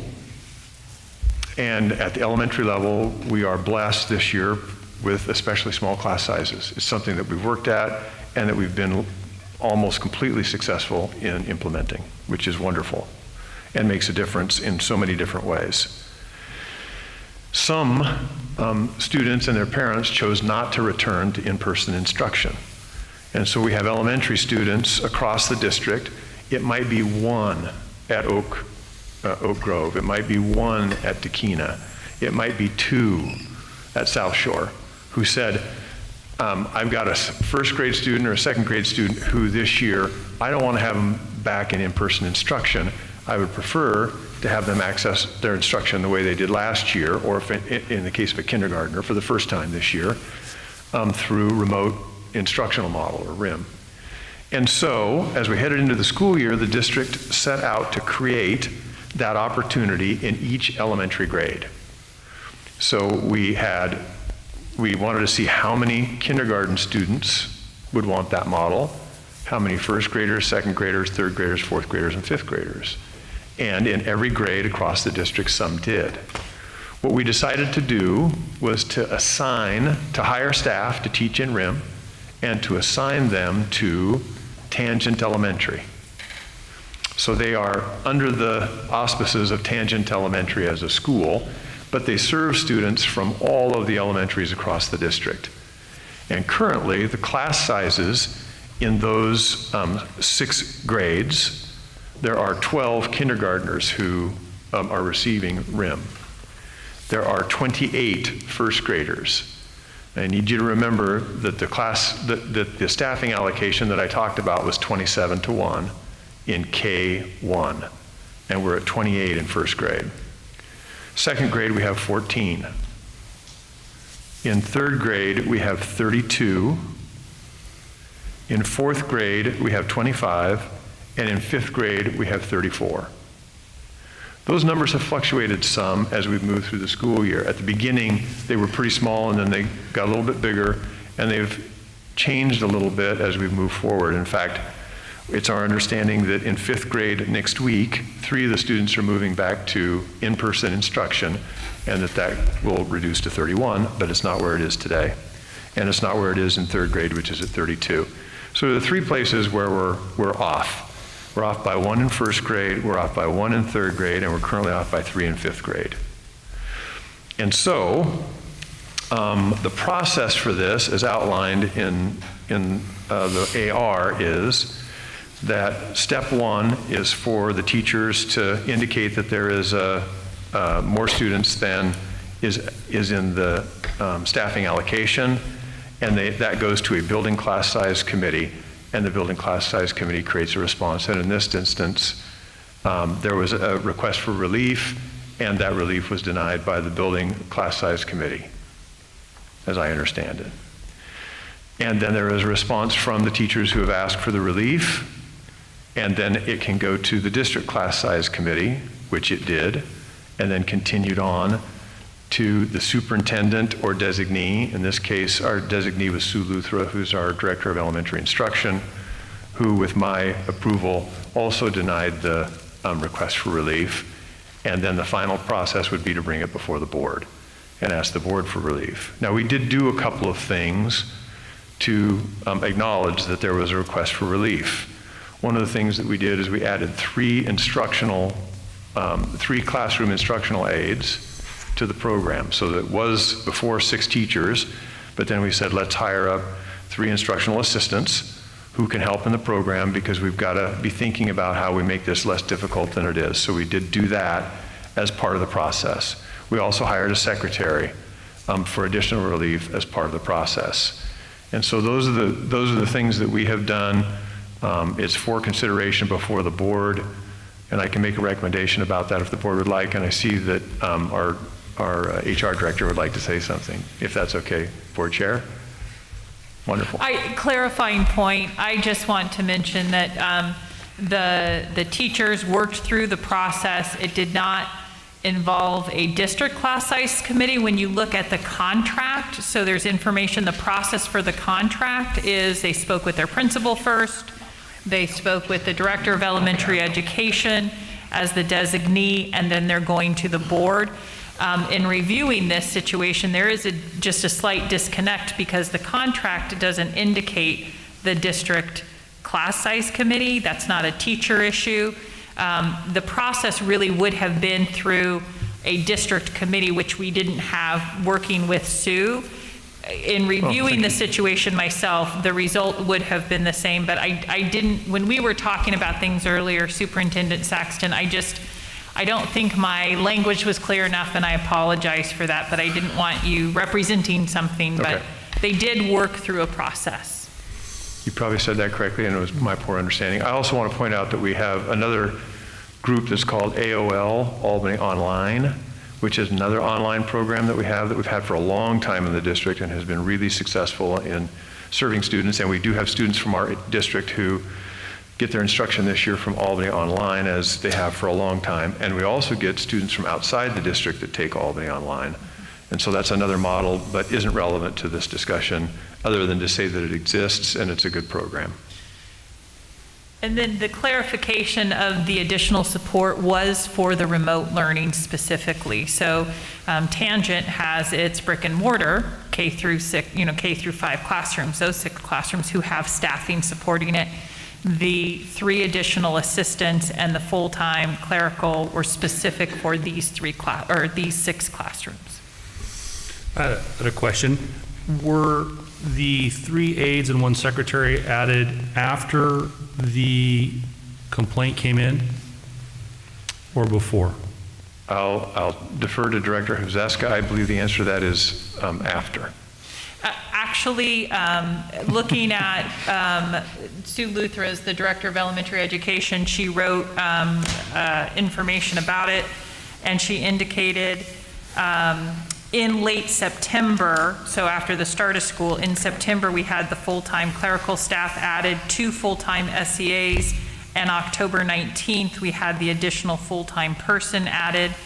It was, I want to say October 10th when the principal, Gretchen Rayburn, gave her first response to the teachers, and so it was just prior. They had been feeling the pressure of it, but I think they were continuing to feel the pressure. I don't know the date that they reached out to the principal about that, but from the Director Luthra, it was in September that the full-time clerical and 2 of the assistants were added.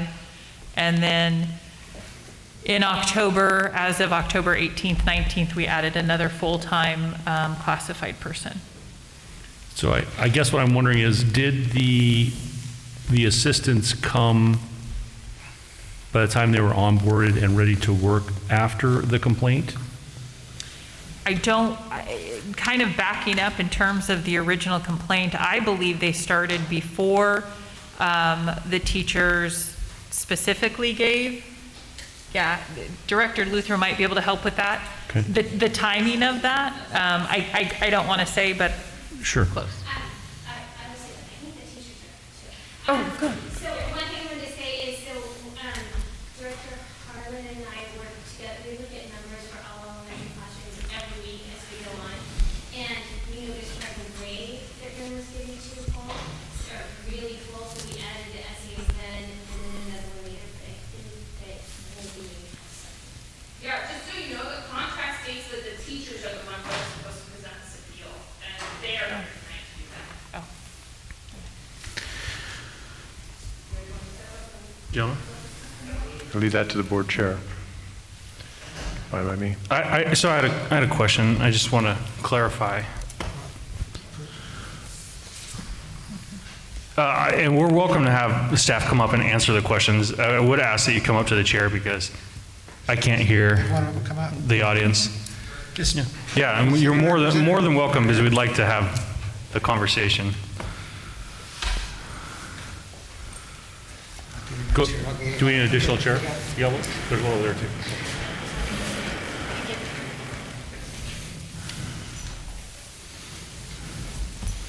Hi, good evening. Thank you for joining us.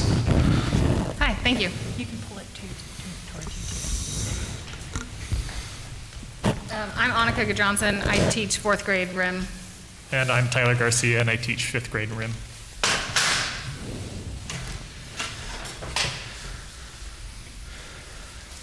Did you want us to present first, or do you have the question? Go ahead. Go ahead. Okay, so we wanted to come and talk to you because of the unique circumstances that the remote instruction presents. As was said, we were given 2 teaching assistants that have been incredibly helpful, but as most of you probably remember, it's really hard to teach online in breakout rooms with kids of different needs, and we have been struggling with that on a daily basis. In addition to further technology difficulties, whether that's internet connectivity based on student households or wherever they happen to be living at the time, as well as the capabilities that district assigned or different district given Chromebooks happen to handle. At one point Google Meets, at another point the Zoom platform. And with such large class sizes, we're not able to manage breakout rooms, have individual instruction while the other children are doing something. It's really challenging to be able to manage all those things at one time. And so as we have been moving through the curriculum, we've found that having the teaching assistants is very helpful, but because we have to share them between all 6 classes, we're not getting enough time with them. We also are lacking some of the basic school needs, like an MTSS support that can help us with interventions. So like MTSS is the data that we get from progress monitoring and reading groups and small group instruction, and we don't have someone like that, and so that falls on the teachers and the special ed teacher to work extra in that situation. So, just a point of clarification. So how many students are we over here? It's different for each class. As we're moving towards winter break, we're noticing that a lot of kids are getting vaccinated and going back in person. However, we are still lacking MTSS support and enough reading teachers to help us in our small group reading, which we would have in a brick and mortar school. So if I'm looking at my notes, 5th grade is over 3, 3rd grade is over 1, and 1st grade is over 1. Yeah. So I'm sorry, just let me be frank. So you're telling me one more student is a tipping point, that it no longer works? Well, in the beginning of the year, most, Tyler. So I'm sorry, in the beginning of the year, I had 36 students.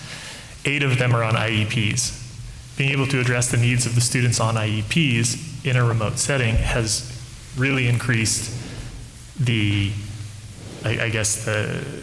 difficulty in having a successful academic platform for those students. In those 8, having 28 additionally on all different levels, that also increased said difficulties. Then you throw in technology errors that might come up on a daily basis, and then that's when it becomes a tipping point. Can you tell me more about, because I know AOL, and correct me if I'm wrong, AOL is kind of a go by your own pace, but RIM is different. RIM is a standard classroom, almost like a classroom that we looked at last year. 8:30 to 3:10 kind of schedule. Okay.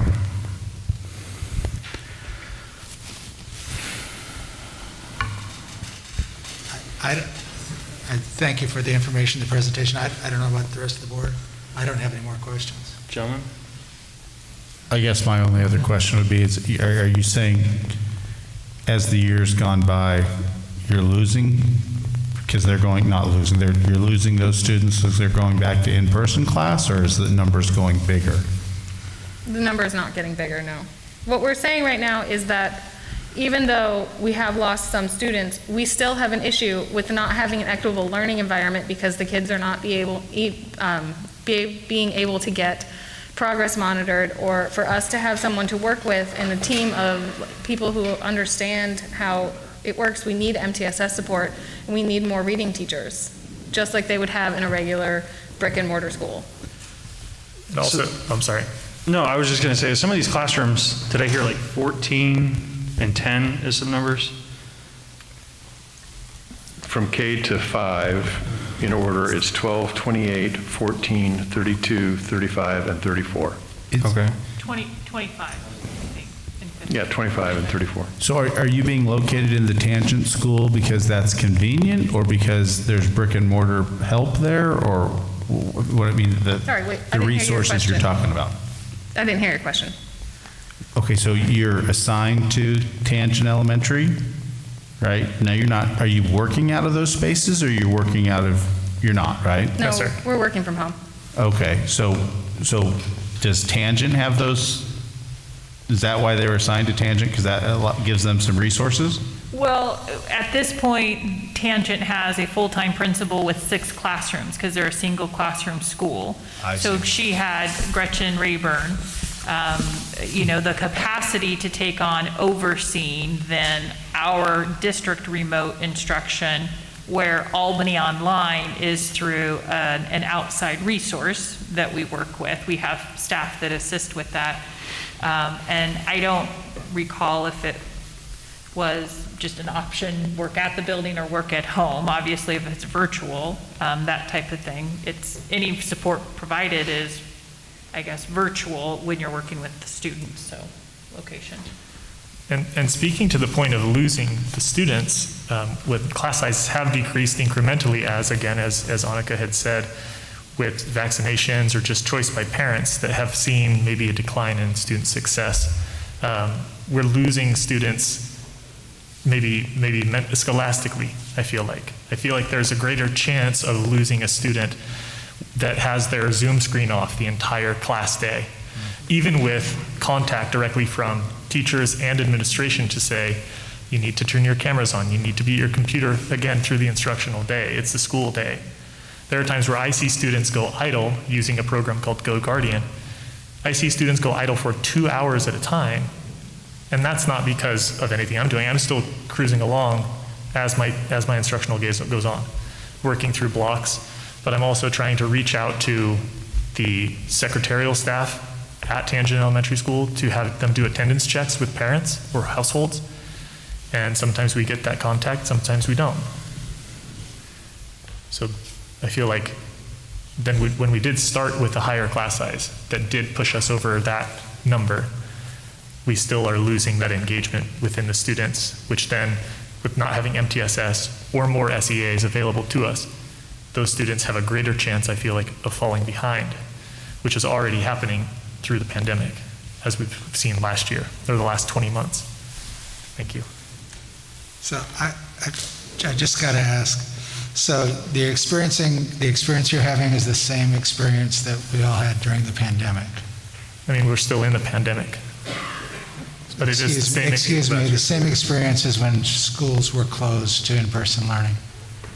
Can you be more specific about what that means? What experience are you talking about? Well, you're having my question is, are you having the same challenges this year that you had last year when it was all remote learning and schools were not open? I mean, I would say we were having a lot of the same technology issues. I think we are better at it. So, we're better at teaching online, but we have bigger class sizes. We have less support. I had a teaching assistant in my classroom virtually online all year last year. She was with me all day.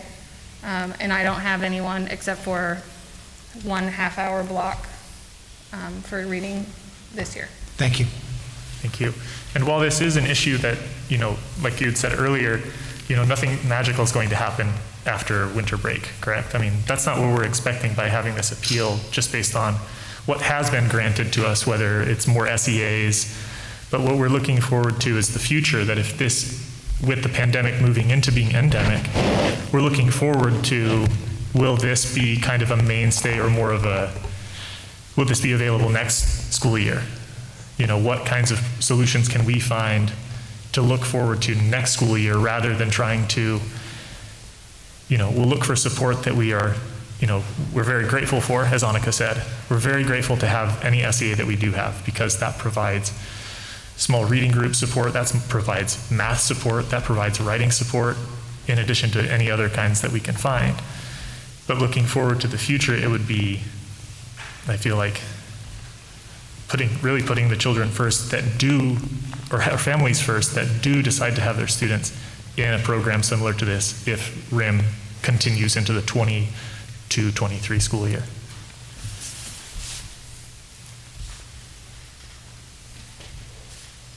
I think one of the biggest challenges that you have here is that we have one classroom across the district that does this, right? So, in a lot of schools, you might have multiple second grades or multiple first grades, and it sort of changes the dynamic of what that looks like. But, one second grade of 14 or one first grade of 28 across a district, it begs the question then, do you split that into 2 classrooms of 14? If you currently have 28 second graders, do you make that into 2 classes of 14? And that's a really challenging proposition. Well, I think one of the other things he's asking is the idea of, right now we basically have 3 models: in person, RIM, and Albany online, right? Is that our perception going forward, or is RIM going to go away, or how's that going to work? I don't know the answer to that question. I think that, time will tell us the answer to that question. I do not know. is I know not every school district is offering a RIM program. In fact, we're kind of unique for offering a RIM program and not just an AOL program. And I could Kaizen statistic this all day. Because up to a couple years ago, we had classrooms that were made up of second and third grade, first and kindergarten, split classrooms. And because I look at some of these numbers, and I can kind of see you have a really tiny class and you have a really big class. What is the educational outcome of your students this year? Where are they red, orange, yellow, or green? You're asking, like specifically, we have a. Like in your mix of students. classroom? In my classroom, I have 6 English language learners, I have 2 kids on IEPs, I have, 6 kids in the red, I have 10 kids in the green. It's a huge mix of students. And I know that Tyler explained a little about his. Sure, yeah. So I have 8 students that are on IEPs. One of them is an English language learner. I have 4 additional English language learners. A lot of students, again, spoken to earlier, where things have changed in terms of where people might fall, or where students might fall in a reading level, right? So they might be what we might have been used to, even in my generation as well, to think about. They might be maybe at the higher end of one grade to the lower end of another grade, or maybe even further beyond that. I have many students that are below benchmark, with a few that are above benchmark, that are into the upper middle school reading level, just for speaking to that. But I feel like with the engagement as well, and with the apathy that comes with having the accountability being scaled back a bit through an online platform. That's not to say that the teachers aren't being as rigorous as they are in their instruction, but as far as students kind of falling behind by maybe having lack of support in any number of ways, of getting an assignment turned in, of getting the feedback in those assignments, and then later falling behind on test scores, and then going forward into middle school. In my case, where my students next year will be going into middle school.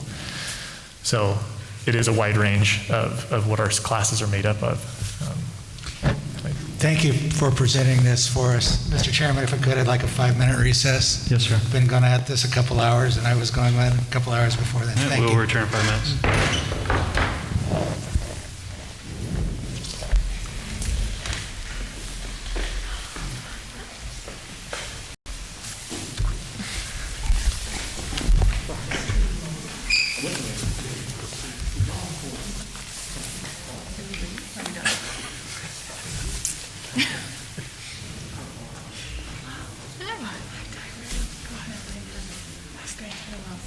It's nice to see you. I don't know, are we supposed to stay up here? You can get up and stretch and go meet with Lindsay. They're on a recess, so it's basically a break, and we don't have to stay up here. And what you can do is when we come back, you can come back up. Lindsay can come back up with you if she'd like. You know you. I appreciate it.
do it that way. Welcome back. Do you have? Welcome back, everyone. We'll call us back in order. 9:03. Any further discussion? Action requested by staff is to move to deny the class size appeal. So moved. I second. Any further discussion? All in favor? Aye. Aye. All opposed? Motion passes.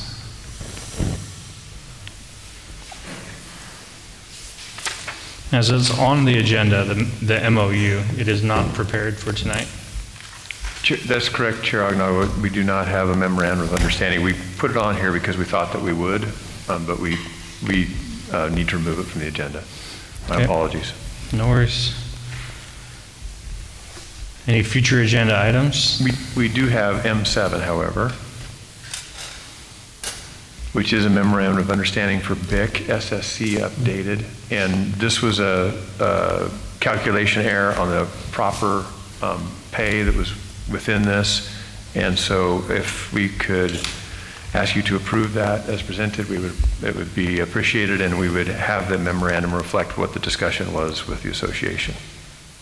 Action requested by staff is to move to approve updated BIC SSC MOU as presented. So moved. Second. All in favor? Aye. All opposed? Thank you, sir. I had to switch to the iPad, so it's a little different setup. No future agenda items? Could I go Yes, sir. back to a second for the MOU that we don't have Yes, sir. tonight? We don't meet again until when?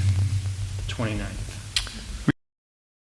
Meeting on the 29th, that's around adoption of the two documents that you looked at tonight, but we could add something to the agenda on the 29th, and then the next one is December 13th. Mr. Superintendent, should you and